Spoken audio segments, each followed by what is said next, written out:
Oi gente, tudo bem com vocês? Hoje eu tô aqui para falar de um assunto bem polêmico que eu já falei para vocês já faz um tempo. Vou deixar aqui no card para vocês assistirem esse vídeo, mas eu sempre vejo os comentários e eu sempre respondo essa mesma coisa ou no meu Instagram. Se você não me segue, vou deixar aqui, me segue lá para você falar diretamente comigo. Eu sempre respondo no meu Instagram ou respondo para os meus alunos esta afirmação, que é: para ir bem no Enem ou para conseguir uma boa nota na redação, eu preciso esquerdar, eu preciso defender um posicionamento mais à esquerda. E isso é uma grande falácia, uma grande mentira, tá? Eu vou explicar alguns pontos da redação do Enem e vou explicar também alguns pontos de espectro político, porque me parece que essa afirmação é uma junção de várias coisas e vários problemas ao mesmo tempo. Então vamos por parte. Vou falar primeiro do posicionamento desse espectro político. Vou falar da questão do Enem e vou também refutar, de certa forma, essa afirmação. Bom, o primeiro passo é a gente tentar entender o que significa ser de direita e o que significa ser de esquerda.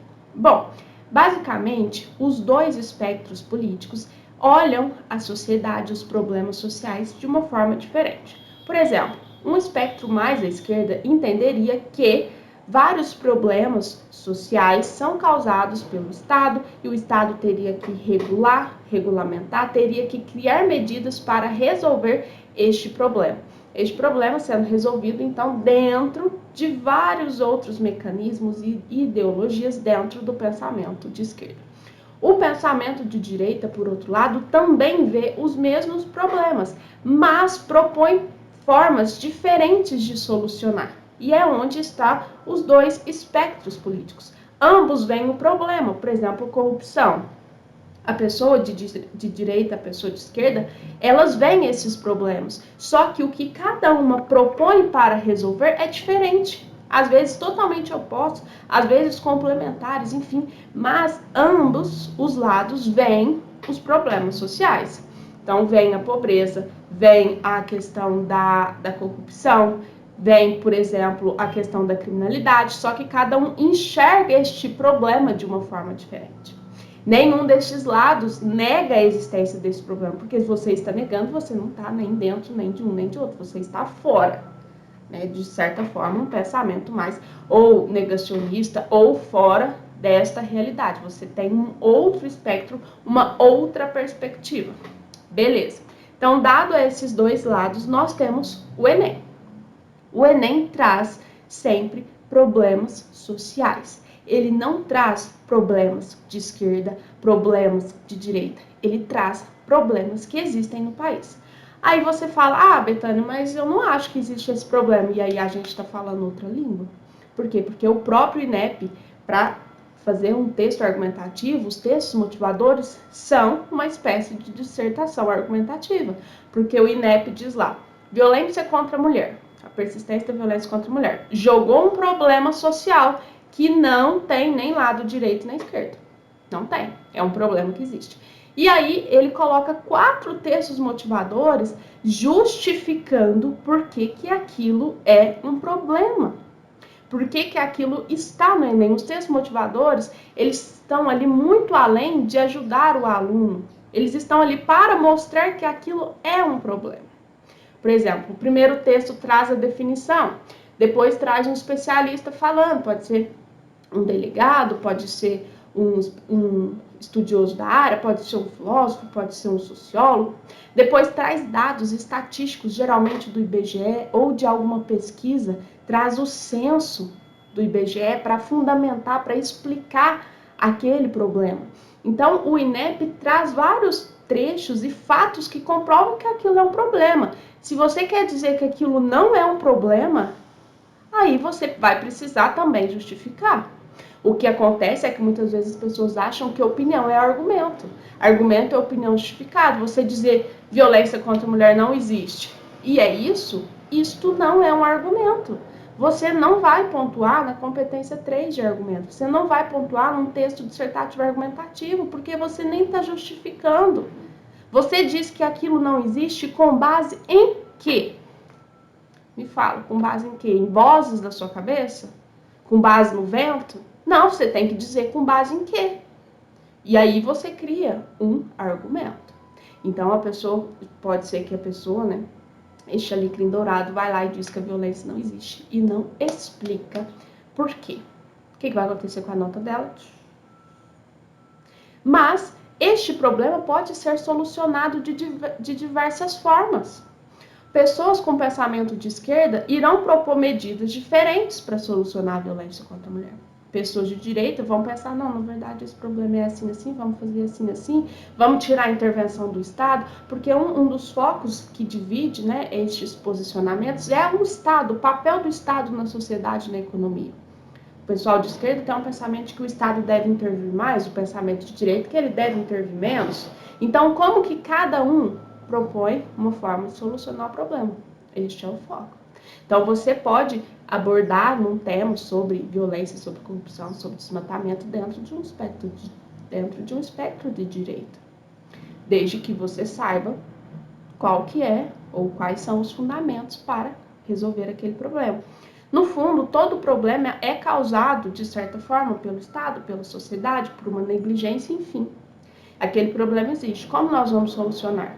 Porque os políticos, eles estão ali para solucionar os problemas, independente do espectro político deles. Eles não estão ali para bater palma pro sol e falar, tá perfeito. Não. Todos têm propostas para resolver o problema. E é isso que o Enem quer ver, na verdade. O que você propõe para resolver esse problema? O que você acha deste problema? Este é o foco do Enem. E para você argumentar bem, não necessariamente você precisa defender um posicionamento de esquerda. O ponto é sempre defender um argumento e não uma opinião. A pessoa diz, agora um exemplo clássico, que é o terceiro ponto desse vídeo. A pessoa diz, porque a redação do Enem tem que ser de esquerda para ir bem. Com base em quê você está dizendo isso?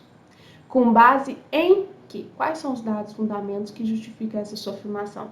Nem nesta afirmação inicial a pessoa constrói um argumento, porque isso é uma opinião. E vou mais além, como você afirma que mais de 6 mil corretores, todos têm um pensamento de esquerda? Qual que é o dado que fundamenta isso? Como você diz isso? Você vai dizer que, porque professores tendem a ter um pensamento de esquerda?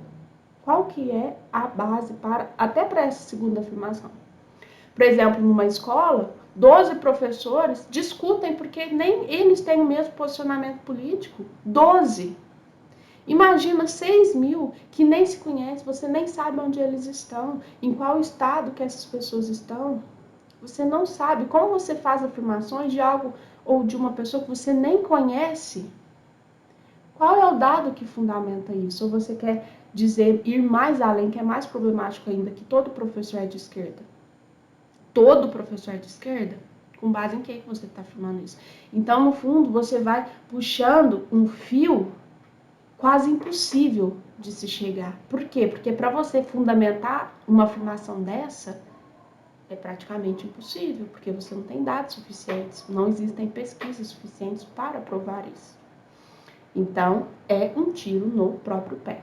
Por isso que na redação do Enem você tem que tomar muito cuidado. E geralmente as pessoas que falam, é porque tem que fazer isso para ir bem no Enem. Nem justifica. Se ela não justifica nem esse posicionamento inicial, imagina o texto.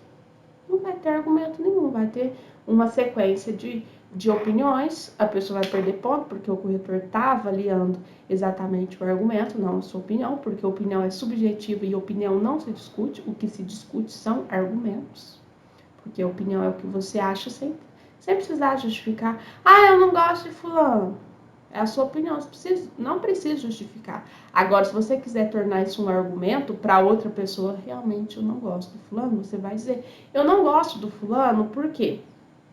Ele fala bem da gente quando nós estamos perto e quando nós saímos ele fala mal. Como exemplo desse comportamento eu cito o caso da Flavinha, porque na frente da Flavinha, não sei se vocês perceberam, ele fala bem, ele fala que é a melhor amiga dele, mas quando a Flavinha sai, não sei se vocês viram sexta-feira passada, ele começou a falar mal dela. Então você usa argumento, você justifica, explica por que você não gosta do fulano e cita exemplo de comportamento do fulano que justifica a sua opinião dele. Daí nós temos um argumento. E aí que tudo vai começar a se sair muito bem.